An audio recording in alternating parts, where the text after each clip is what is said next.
ശനിയാഴ്ചയല്ലേ, അപ്പോൾ ഒന്ന് അമ്പലത്തിലേക്ക് പോയേക്കാം. നമ്മുടെ പള്ളുരുത്തി ശിവൻ്റെ അമ്പലം ഉണ്ടല്ലോ, അപ്പോൾ അമ്പലത്തിലേക്കൊന്ന് പോയേക്കാം എന്നൊക്കെ ഓർത്തിറങ്ങിയതാട്ടോ.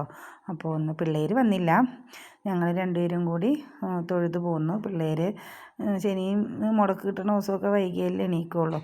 ഞങ്ങൾ വന്നപ്പോഴത്തേനും ചേട്ടത്തി അനിയത്തിയും കൂടി എഴുന്നേറ്റ് മേക്കപ്പൊക്കെ എന്തൊക്കെയോ ചെയ്ത് രണ്ടുപേരും കൂടിയൊക്കെ ഇരിക്കുമായിരുന്നു കേട്ടോ. പിന്നെ ഞാൻ വിളക്കൊക്കെ കത്തിച്ചിട്ടാണ് പോയത്. പിന്നെ വന്ന് അതൊക്കെ കിടത്തി. കാലത്തൊന്നും ഉണ്ടാക്കിയിട്ടുണ്ടായിരുന്നില്ല ഇന്നലെ. അപ്പോൾ ചേട്ടന് ഓട്സിൻ്റെ ബാലൻസൊക്കെ ഉണ്ടായിരുന്നല്ലോ, പിന്നെ അതൊക്കെ ഞാൻ ഫ്രിഡ്ജിൽ നിന്നൊക്കെ എടുത്ത് വെച്ച് ചേട്ടന് ഓട്സ് ദോശയാക്കി ഞങ്ങൾക്ക് പുട്ടുമൊക്കെ ഉണ്ടാക്കി കേട്ടോ.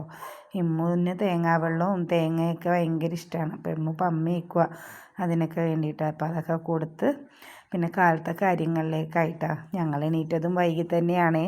പിന്നെ ഞാൻ പൊതുവേ പയ്യെ ഓരോന്നൊക്കെ ചെയ്ത് ക്ലീനും ചെയ്ത് അങ്ങനെയൊക്കെ ആട്ടോ ചെയ്യുള്ളൂ ജോലി. അപ്പോൾ അങ്ങനെ ഓരോന്നൊക്കെ ചെയ്യുവാണേ. പിന്നെ ചേട്ടന് ദോശയ്ക്ക് ഞാൻ തക്കാളി ചമ്മന്തിയാണ് ഉണ്ടാക്കിയത്. വൈകിയത് കൊണ്ട് മൂന്നടപ്പിലുമായിട്ട് ധൃതി പിടിച്ചുള്ള പണിയിലാട്ടോ.